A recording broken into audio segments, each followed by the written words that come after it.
우리는 그 관계의 가장 원형질 그리고 공동체성이 하나님께로부터 기원한다는 것을 우리가 봤고요. 그리고 그 하나님께로부터 기원하는 관계성이 우리 사람에게는 부부, 가정 그리고 사회 어떤 이런 공동체로 또 나타난다라는 것을 우리가 보았고요. 그리고 그 모든 것들에 있어서의 사실 비극은 관계의 깨어짐에서부터 온다. 그리고 관계성이라는 것은 신앙도 인생도 결국에는 이게 다 관계의 문제구나 라고 봐야 된다는 것이죠.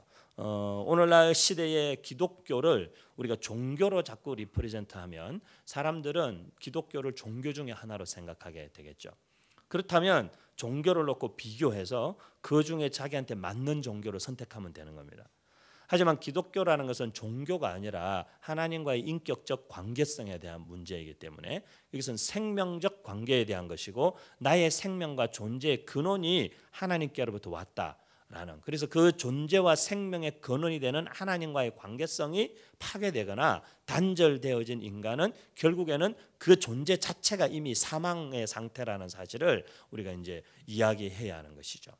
그래서 죄 가운데 있다라는 것은 이미 그들의 심판을 받았다 그렇게 말씀하셨죠. 예수님이 이미 그들이 심판을 받았다라는 말은 그들의 상태 자체가 이미 성경에서는 영적으로 볼 때 예수 그리스도를 통하여서 하나님과 연결되어지지 않은 그 생명적 관계에 거하지 않는 사람들은 이미 사실은 죽은 상태다 그렇게 말하고 있는 것입니다. 그렇기 때문에 그 죽어 있는 자들이 예수 그리스도 안에서 새로운 생명을 얻게 된다. 그래서 우리가 뉴 라이프라는 말을 많이 쓰죠. 교회는 그죠? 성교지에서도 뉴 라이프라는 말을 씁니다. 새 생명이라는 것을 많이 쓰죠. 어쩌면 오늘날 우리 시대의 교회가 굉장히 많이 상실한, 그리고 사람들에게 잘못 이렇게 보여주고 있는 부분이 이 생명에 대한 부분인 것 같아요. 그저 우리가 교회로 사람들을 불러 모으는 것이 전도가 아니라 그들에게 새 생명을 가지도록 사실은 인도하고 안내하는 것이 전도요. 그리고 교회를 다닌다라는 것은 그 새 생명 얻은 자로서의 생명을 누리는 삶에 대한 것이지 어떤 교회에 와서 봉사하고 섬기고 뭐 일하는 것에 대한 문제가 아니다라는 것을 우리가 교회가 바로 말하지 못하는 잘못이 있는 것 같아요. 교회에 온다라는 것은 하나님과의 인격적 관계성에 대한 확인인 것이고 그 하나님과의 인격적 관계, 생명적 관계 안에서의 그 풍성함을 또 공동체를 통하여서 누리는 것에 대한 문제가 사실은 교회 생활의 가장 본질적인 문제인 것이죠.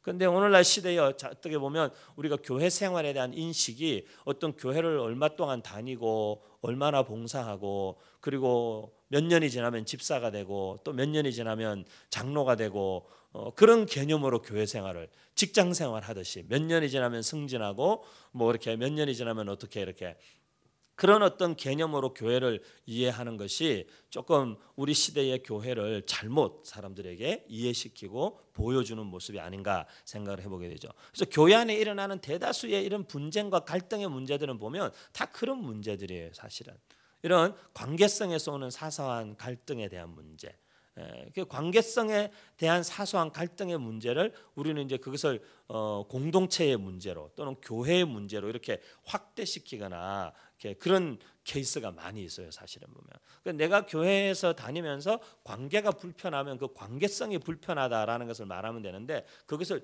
교회가 문제가 있다 이렇게 말하면 그것은 엄청난 사실은 파장을 갖고 오게 되는 것이죠.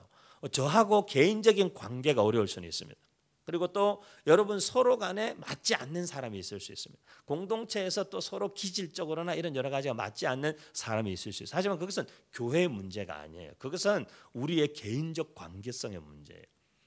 그렇기 때문에 이 신앙생활이나 모든 것이 사실은 이 다 관계성의 기초에 있는 것인데 그 하나님과의 그 생명적 관계 안에 들어온다 라는 것을 우리 오늘날 시대의 교회가 더 사실은 많이 강조해야 되는 시대를 살고 있습니다. 이 관계성의 그 뭐라 그럴까요? 관계성의 어떤 사슬 같은 것들이 있는 것 같아요. 보면 그 하나의 깨어진 관계가 그게 어떤 지속적인 그 연결 고리와 같이 연결되어져서 계속적인 관계의 깨어짐들을 가져오는 것들을 우리가 얼마든지 볼 수 있는 시대에 살고 있습니다. 가장 먼저 하나님과의 관계가 딱 깨어지니까 하나님과의 관계가 깨어지니까 지난주에 우리가 살펴봤지만 아담은 하와를 탓하고 하와는 사단을 탓하고 계속해서 핑계대며 책임을 전가하게 됨으로써 서로에 대한 불신과 의심이 거기에 개입하게 되는 것들을 볼 수 있게 됩니다. 그리고 그 하나님과의 관계가 깨어진 상태의 가정에서 자녀가 출산되어졌을 때 그 자녀들의 관계성조차도 깨어져 있는 것들을 우리가 볼 수 있게 되죠.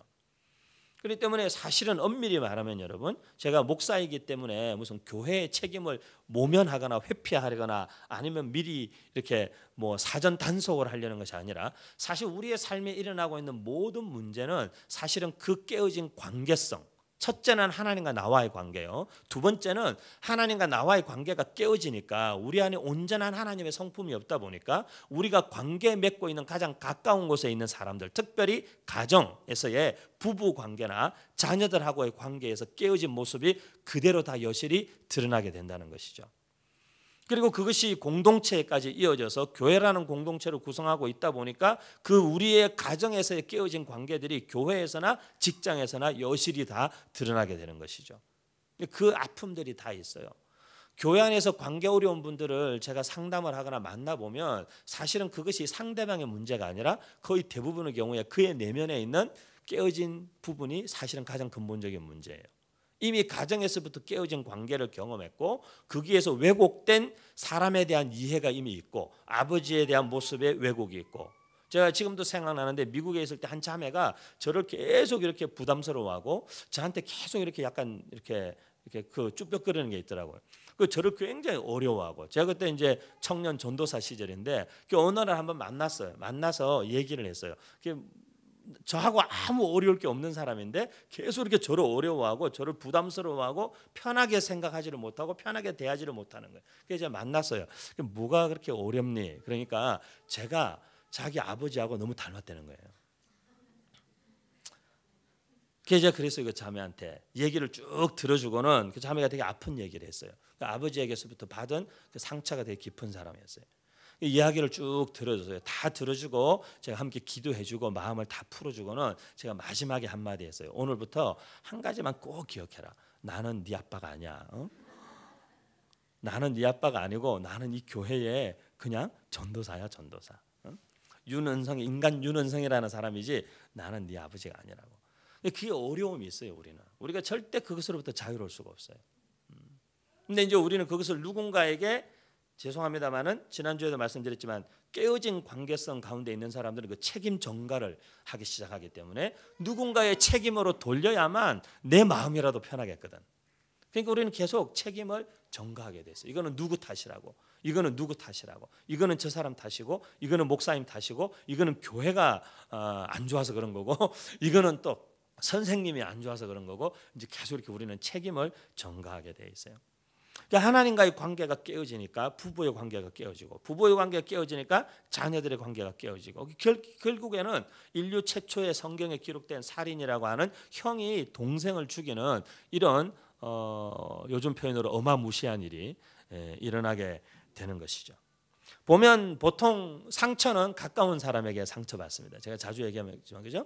뭐 멀리 있는 뭐 이렇게 시진핑이 왔다 갔는데 갑자기 상처가 되거나 그런 경우는 잘 없습니다. 뭐 이렇게 뭐 갑자기 시진핑이 나한테 상처를 줬다 그러면서 막 삶이 어려워지고 그런 사람 다 가까이 있는 사람들이. 그래서 항상 보면 우리가 상처를 가장 많이 받는 세 그룹이 가족, 그리고 학교 친구들, 그리고 사실은 선생님들. 그 우리 주변에 우리가 신뢰하고 사실은 믿음을 주고 믿음을 가지고 가깝게 교제하고 친밀함을 누려야 될 관계에서 가장 많은 상처들을 우리가 받는 것을 볼 수 있습니다. 우리 뭐 유요셉 전사님이 위기 청소년들 전담 특수 부대로 이렇게 활동하고 계시지만 이번 주에도 보니까 또 한 영혼 붙잡고 씨름을 해가지고 보니까 또 계속 교제하기로 한 것 같아요. 그러니까 하나님 그 특별히 연사를 주신 것 같아요. 제가 보니까 오늘부터 우리 교회 젊은 이 순수하고 착한 아이들을 어떻게 다룰지 내가 모르겠는데 위기 청소년 애들은 만났다 그러면 딱 잡히는 것 같아요. 한번 만나면 딱 잡히는 것 같아요. 잡히는 것 같은데 순수한 애들을 좀 순수하게 잘 다루기를 제가 기도할 뿐입니다. 기도할 뿐인데 이 상처는 항상 이 가까운 사람들에게서 많이 받아요. 근데 이 특별히 청소년들, 위기 청소년이라 그러죠 우리가. 한때는 많은 비행 청소년들이라고 그러겠다가 막 비행 청소년도 별 얘기를 다 했는데 요즘에 위기 청소년을 말했어요. 위기 청소년들의 70%가 다 가정적인 이유로 그 상황에 노출돼요. 그 가정적인 이유라는 가운데 가장 큰 이유는 부모의 불화예요. 부모의 불화. 부모가 이혼을 했거나 부모가 지속적으로 싸우고 다투거나 할 때에 그 자녀들의 70%가 사실은 위기 청소년으로 가정 바깥으로 뛰쳐나갈 확률이 그만큼 높다라는 것이죠. 청소년들을 대상으로 설문조사를 했을 때 70%그 전체적인 이유, 근데 그 이유의 70%가 다 가정의 이유예요. 부모의 불화, 싸움, 아버지의 음주와 폭력, 다 이런 것들이죠. 그리고 가정의 경제적인 어려움, 그런 부분들이에요. 그리고 뭐 부모님의 지나친 간섭, 그것도 거의 뭐 그 대답을 한 아이들이 거의 한 20%가 부모의 지나친 간섭 때문에 집을 뛰쳐나간 아이들이에요. 이 보면 이 가정의 이유가 거의 70%를 넘어가요. 그만큼 그 관계성, 신뢰받아야 하고 존중받아야 하고 지지받아야 하는 관계성이 깨어졌을 때 그만큼 그 데미지가 크다는 거죠, 사람이. 하지만 부모도 어떤 의미에서는 자녀들에게 그렇게 하고 싶은 부모가 사실 있겠습니까? 그래서 이제 늘 탓하죠. 그놈의 수리 원수라 그러고 뭐 이렇게 여러 가지 핑계를 대지만 사실은 그 하나님과의 가장 근원적 관계에서의 깨어짐이 또 다른 깨어짐을 낳는다라는 것을 우리가 생각해 볼 필요가 있겠습니다. 그리고 거기에서 그치지 않습니다. 그것이 가정 안에서의 문제만으로 끝나지 않습니다. 오늘 본문을 봐도 마찬가지입니다. 가인이 아벨을 죽였습니다. 하나님이 가인에게 물었습니다. 네 아우가 어디에 있느냐? 저는 모릅니다. 제가 제 아우를 지키는 사람입니까? 하나님이 네 아우의 핏소리가 땅에서 부르짖는다. 하나님이 가인을 저주하십니다. 가인이 벌이 너무 무겁습니다. 하나님. 사람들이 저를 만나면 다 죽이러 갈 겁니다. 하나님이 이마에 표시를 주시고 너를 보호해 주마. 그 다음에 나온 본문이 우리가 오늘 읽은 본문 창세기 4장 16절입니다. 하나님이 가인에게 그렇게 이마에 표를 주시고 가인에게 긍휼을 베푸셨는데 가인은 여호와 앞을 떠났다 그렇게 말합니다. 가인은 여호와 앞을 떠났다. 그 말은 하나님과의 관계가 단절되었다 그런 말이에요. 가인이 하나님과의 관계가 단절된 상태로 에덴 동쪽 놋 땅에 가서 거주합니다. 그러면서 거기에서 아내를 만나서 아이를 낳습니다. 그 중에 라멕이라는 아들을 낳았는데 이 라멕이 또 두 아내를 맞이했습니다. 그리고는 그들을 통해서 또 여러 아들을 낳았는데 그 아들들이 수금과 퉁소 잡는 자의 조상이 되고 구리와 쇠로 무기를 만들고 어떻게 보면 살상 무기가 된 거죠. 만드는 자가 됐습니다. 그런데 이 라멕이 뭐라고 얘기하냐면 23절 24절에 아주 무서운 이야기를 합니다. 그가 말하기를 나의 상처로 말미암아. 내 안에 상처가 있는데 무슨 상처가 있는지 모르지만 제가 볼 때는 깨어진 가정에서부터 오는 상처라고 볼 수 있겠죠. 가인의 가정생활이 원만하진 않았을 것 같아요. 나의 상처 때문에 내가 어떻게 하냐? 내가 사람을 죽였다 그렇게 말하고 있어요. 내 마음 안에 상처가 있는 그것 때문에 내가 사람을 죽였다. 그 다음에는 나의 상함으로 육체가 상했던 마음이 상했던 그가 어떤 자기 삶의 데미지를 입는 것 때문에 어린 소년을 내가 죽였도다. 그렇게 라멕이 말하고 있습니다. 그 다음에 더 무서운 얘기를 합니다. 가인을 위하여서 벌이 7배일진데 가인을 하나님이 긍휼을 베푸셔서 가인에게 해코지하는 사람은 내가 벌을 7배나 주겠다. 그렇게 말씀하셨는데 라멕을 위하여는 하지만 가인에게 해코지하는 사람에게 벌을 7배 주겠다는 것은 하나님의 말씀이고 여기서는 라멕이 자기 자신 스스로를 위하여서 하는 말인데 라멕을 위하여서는 벌이 77배일 것이다 이렇게 말하는 것이죠. 이 말은 무슨 말이냐면 하여간 나를 건드려만 봐라. 내가 77배로 갚아주마 그 말이죠. 그 온통 그 분노와 원한과 그 어떤 그런 것들로 꽉 차 있는 그런 사람이죠. 그는 자기의 상처 때문에 다른 사람을 죽일 수 있었어요. 근데 사실 우리 시대에 일어나고 있는 많은 비극들을 보세요. 이번에 한 병장이 총기 사건 낸 것도 마찬가지고 미국에서 일어나는 수많은 총기 사건의 밑바닥에는요 다 깨어진 관계예요.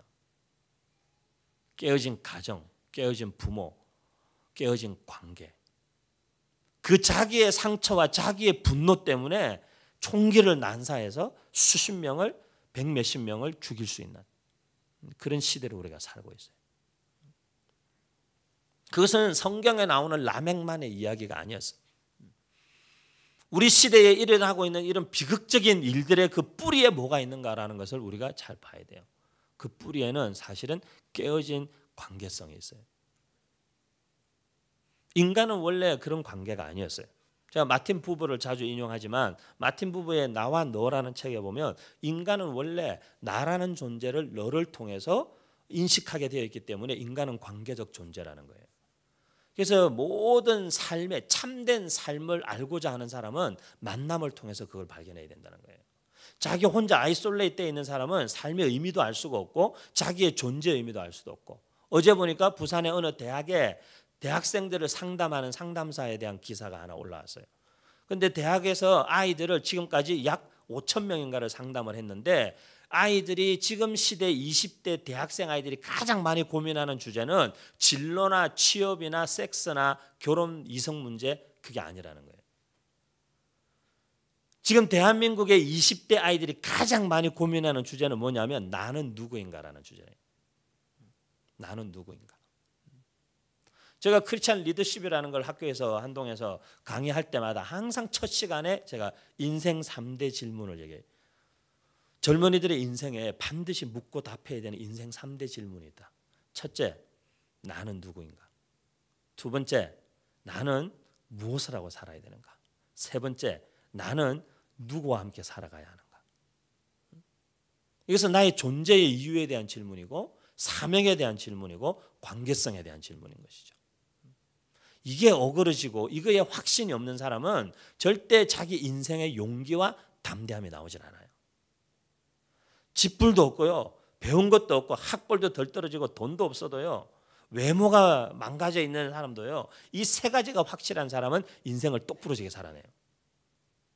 그런데 온갖 것을 다 갖췄어도요, 이 세 가지가 확실하지 않은 사람들은 항상 방황하고 있어요. 30대가 돼도 방황하고 40대가 돼도 방황하고 50대가 돼도 방황해요. 왜? 내가 누군지를 모르니까 내가 뭘 해야 될지도 모르고 어떻게 관계성을 맺어야 될지도 모르는 건 당연하죠. 그 깨어진 관계성. 우리 크리스찬들은요, 특별히 크리스찬들은 자기의 존재의 정체성이라는 것은 하나님과의 관계에서 파악할 수 있는 거예요. 이 관계는 상호적인 거예요. 나 혼자서 관계라는 단어는 성립할 수가 없는 거예요. 그래서 마틴 부부는 나와 너, I and you라는 관계성, 이것이 인격적인 관계성이 될 때에만 I는 you에 의해서 우리가 아이덴티파이 된다는 거예요. 그러니까 너가 없이는 나라는 단어가 존재할 수 없고 나라는 단어가 없이 너라는 단어가 존재할 수 없다는 거예요. 그렇기 때문에 우리는 상호 서로를 바라볼 때에 나의 정체를 더 명확하게 만들어주는 존재로 봐야 되고 그 존재와의 상호 관계가 어떻게 되느냐에 따라서 나의 정체성조차도 흔들릴 수 있다는 것을, 그 가장 단적인 예가 신앙의 문제를 떠나서 본다면 부부의 관계 같은 거죠. 하여간 남편이 지독하게 싫고 아내가 지독하게 싫은데 두 사람의 정체성은 아주 뗄래야 뗄 수 없는 그 무엇으로 연결되어 있어요. 부인이 싫어서 부인을 계속 무시하고 비하하면 결국에 나중에 보면 나도 그 수준이에요. 나도 그 수준. 남편이 싫어서 남편을 계속 어떻게 밀어내고 남편 험담을 하고 계속 돌아다니잖아요. 사람들이 나도 불쌍한 여자로 보는 거예요. 그런 남편하고 사는 너도 참 불쌍하다, 그렇게 보는 거예요. 서로의 관계성이라는 것은 상호의 정체성을 이렇게 인식하도록 만들어주게 하나님 그렇게 만들어 놓으신 거예요. 그래서 이 마틴 부부는 그런 얘기 하는 거예요. 궁극적으로 관계성의 본질의 회복에 가기 위해서는 I and thou, 나와 그분, 절대자 하나님과의 관계성 안에 들어갈 때만 나의 아이덴티티가 확실해질 수 있고, 그런 나의 아이덴티티가 확실해진 사람이 나와 너의 관계를 건강하게 맺을 수 있다는 거예요. 그렇게 함으로써 관계성의 회복이라는 것이 우리 시대에 가능하다, 그 얘기를 하는 거죠. 그런데 그 나와 너의 관계성을 I and it, 나와 그 무엇의 관계로, 오늘 제가 칼럼에도 썼지만 비인간화시키고 비인격화시키고 수단화시키고 도구화 만들 때 거기에서부터 관계성에 깨어짐이 온다는 것이죠. 관계성 깨어짐. 이 라멕은 그런 전형적인 모습을 보여주는 사람이었어요. 라멕은 자기 안에 있는 그 상처와 울분을 불특정 다수들에게 다 쏟아 넣음으로써 수많은 사람들의 생명을 희생하게 만든 그런 사람이었어요. 우리 시대에 일어나는 모든 일들은 사실 이런 일이죠. 직접적으로 총을 쏘아서 사람을 죽이는 직접적인 살인도 있겠지만 그럼에도 불구하고 사회의 부조리한 구조가 어떤 사람들을 경제적 어려움 때문에 자살로 내몰고 일가족이 다 그런 비극적인 삶을 마감하도록 만든다면 그것은 사회가 자행하고 있는 간접적인 살인과 다를 바 없는 것이죠. 그리고 우리도 그것으로부터 자유로울 수 없는 것이죠. 왜? 우리도 그 사회의 구성원이기 때문에. 그래서 크리스찬들에게는 이런 관계성의 회복이라는 것은 이것은 사명과 같은 겁니다. 그냥 해도 되고 안 해도 되고 문제가 아닙니다. 이것은 사명에 대한 이야기인 것이죠. 마지막 때가 되면 관계의 양극화 현상이 나타나요. 말라기 4장에 보면 엘리야가 다시 올 것인데 그 엘리야가 오면 관계성의 회복이 일어날 것이다. 아버지의 마음이 자녀에게 향하게 하고 자녀의 마음을 아버지에게로 돌이키게 할 것이다. 그래서 저주받을 땅이 저주가 아니라 하나님의 마음을 돌이키고 이 땅을 향한 저주가 그치게 만들 것이다.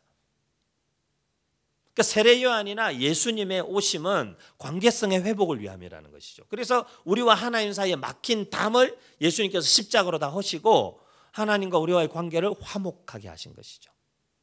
그래서 예수님을 우리가 대제사장이라 그렇게 말하죠. 하나님과 우리 사이를 화목하게 했다.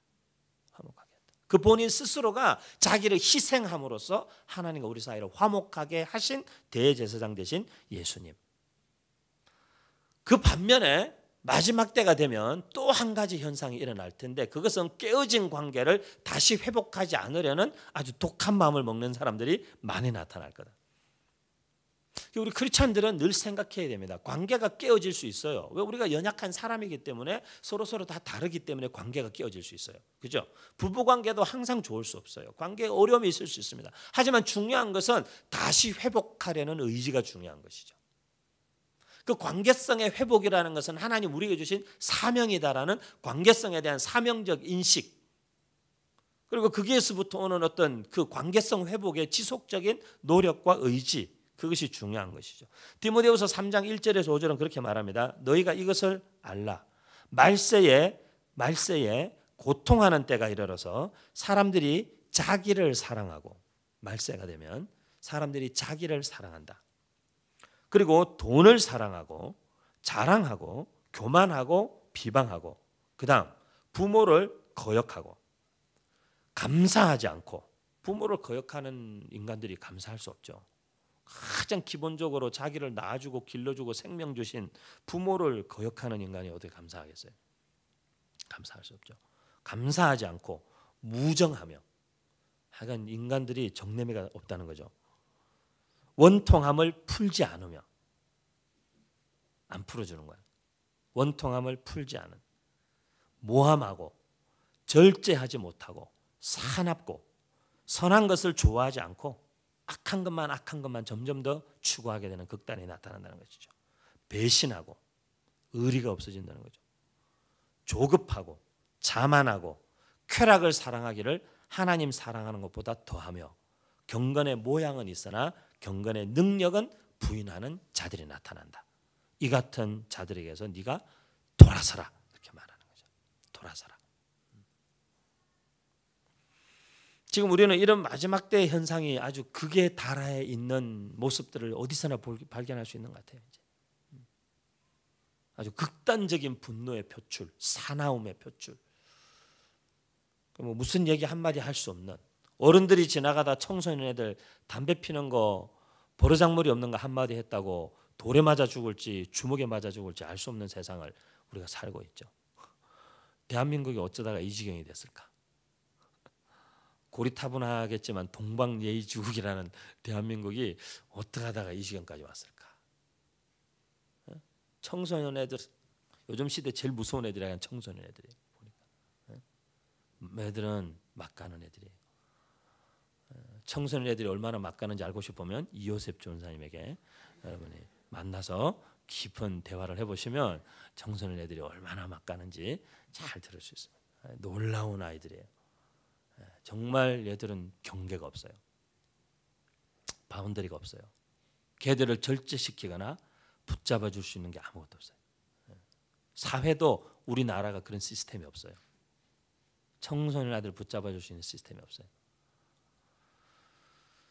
안타깝죠. 이런 회복 어떻게 할 것인가? 첫 번째는 제가 보니까요, 개인의 내적 상태에 대한 이해가 필요합니다.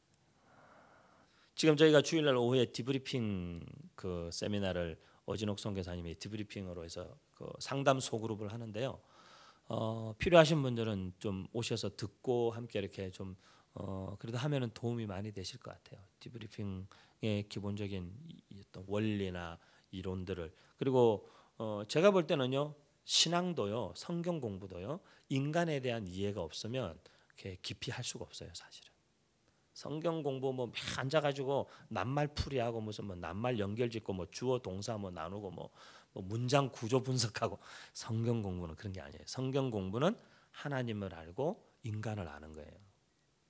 그래서 그 하나님과 인간과 어떻게 관계 맺고 살아가나, 성경 공부는 그거 해야 되는 거예요.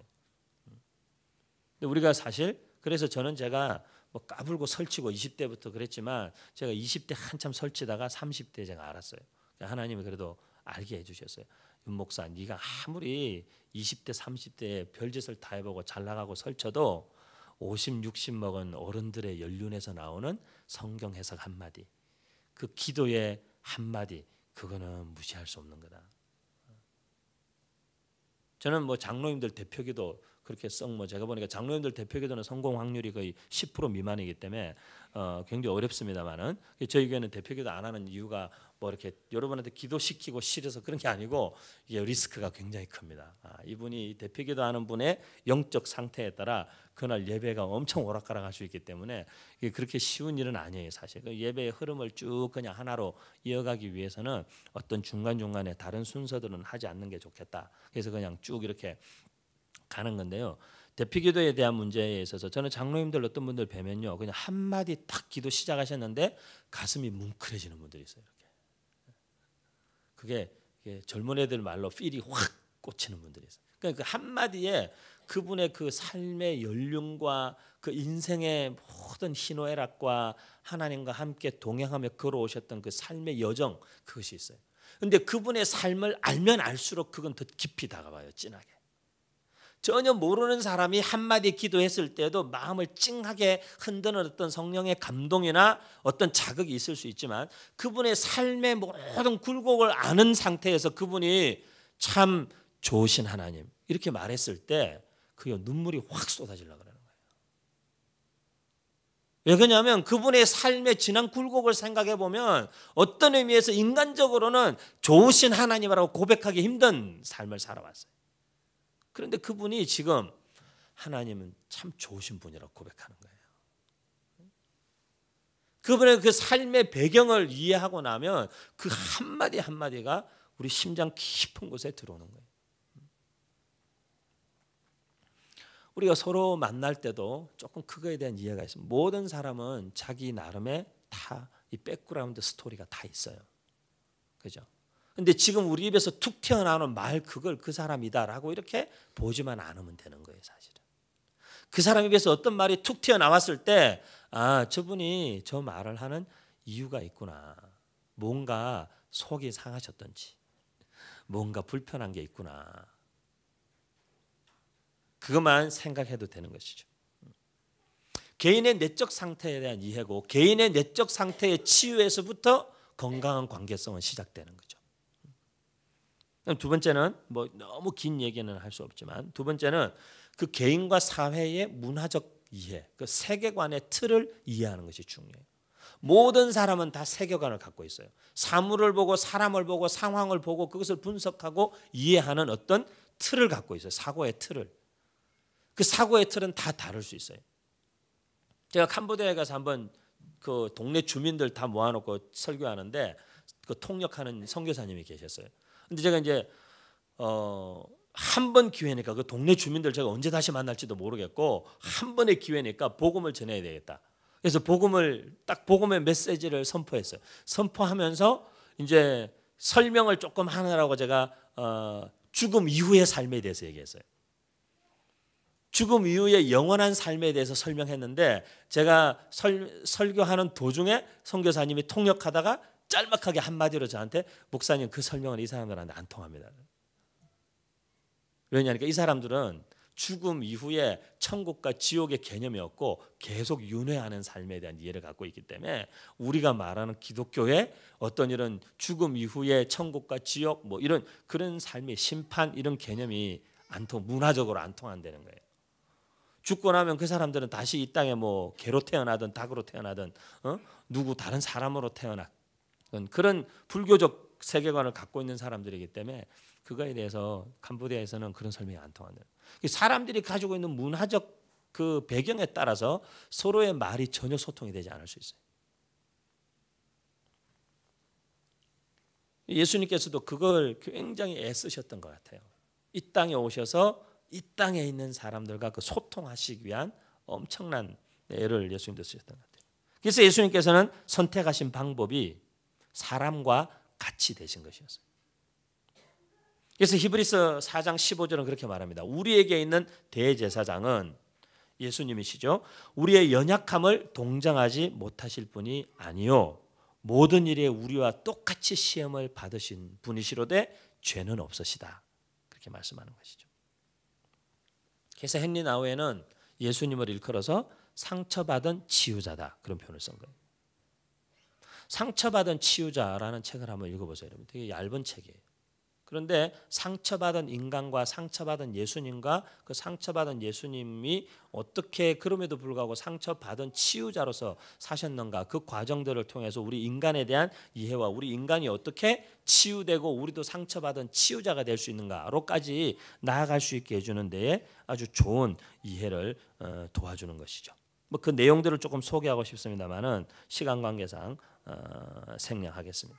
하지만 그럼에도 불구하고 상처 입은 치유자에 대신 예수님 그분을 한번 곰곰이 우리가 묵상하고 그분의 삶의 모습을 쫓아가면서 우리 스스로들도 사실은 많은 지금 관계성에서 오는 상처와 부담감을 가지고 다 신음하는 과정 속에 있지만 어떻게 그 상처로부터의 회복될 것인가 하는 부분은 사실은 예수 그리스도의 모형을 쫓아갈 때만 우리에게 온전한 회복의 문이 열린다는 것이죠. 그래서 오늘도 우리가 관계성에 대한 부분들을 쭉 함께 살펴보면서 가인을 통해 깨어진 관계성들이 계속 이 땅에 확장되는 동시에 하나님께서는 그 깨어진 관계성에 소망을 주시기 위해서 아담과 하와에게 또 다른 아들 셋을 주십니다. 그리고 셋을 통해서 회복과 치유에 하나님께서는 일들을 또한 계속 행하시는 것이죠. 지금 시대도 저는 마찬가지라고 생각합니다. 세상 사람들은 그 깨어진 관계의 영향에서부터 시작되어진 깨어진 관계를 확산시키는 일에 지금 계속적으로 자기도 알게 모르게 의도하지 않았지만 그런 일들이 일어나고 있다는 사실을 본인들도 경험하고 있을 거예요. 하지만 우리 예수 믿는 사람들이 해야 되는 역할은 무엇인가? 한쪽에서 누군가가 계속 관계의 깨어짐을 확산시킬 때에 한쪽에서 누군가는 계속 관계의 치유와 회복과 생명의 역사를 확장시켜 나가야 되는 것이죠. 저는 우리 시대를 살아가는 우리 그리스도인들에게 있어서 관계에 있어서의 중요한 사명은 우리가 만나는 사람들 한 사람부터 그 깨어진 관계성이 회복될 수 있도록 하는 상처받은 치유자로서의 역할을 우리가 감당할 때에 제가 볼 때는 이 어두워져가는 세상을 무너져가는 세상을 어떻게 밝힐까? 예수님처럼 예수님의 마음으로 우리가 만나는 사람들의 관계의 회복을 우리가 시작해 나가는 것이 지금 우리 시대의 그리스도인들에게 주어진 어떻게 보면 가장 구체적인 사명인 것이죠. 그 관계성의 회복이 저는 우리 가정에서부터 그리고 우리 교회 안에서부터 그리고 여러분의 직장에서부터 우리가 발길 닿는 곳곳마다 그런 회복의 역사가 일어나기를 소망하면서 기도하고 또 우리 부름 형제는 아프리카에 가서 나미비아에서도 결국 일어나야 될 일은 관계성의 회복이에요. 저도 다음 주면 이번 주가 말고 그 다음 주에 중국 가는데 중국 가면 결국에 일어나야 될 일은 또 관계성의 회복이에요. 조선족 커뮤니티와 우리 한국 커뮤니티를 어떻게 관계성 회복시키나. 한국 사람들에 대한 엄청난 불신을 가지고 있는 이 조선족 젊은이들의 마음을 어떻게 그 화를 풀어주나. 우리 부모를 노예같이 취급한 저 대한민국이라는 나라를 다들 지긋지긋하게 생각해요. 그러면서도 또 여기 와서 돈 벌고 싶고 또 잘 살고 싶은 마음은 또 있고. 그들의 그 복잡한 심경을 한국에서 온 이 젊은 목사가 어떻게 또 풀어주나. 그들의 그 상처받은 마음을 또 어떻게 어루만져 줘야 되나. 중국에 있는 지하교회, 그 수많은 1억이 넘는 중국의 지하교회 성도들은 우리 한국 선교사들에 대해 상처가 있어요. 한국 선교사들이 돈 좀 있다고 와가지고 중국 지하교회 성도들 돈 없고 가난하고 도망 다니는 사람들이니까 무시하고, 중국 지하교회 지도자들이 하는 얘기예요. 한국 선교사들 중국 땅 탁 떠나도 중국 교회는 까딱없다고. 차라리 다 나갔으면 좋겠다고.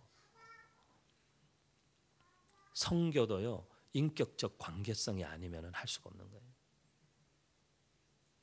중국으로 또 뭐 우리 캄보디아 또 여러분의 가정, 여러분의 직장, 거기가 다 관계 회복의 사명의 선교지예요. 저에게 주신.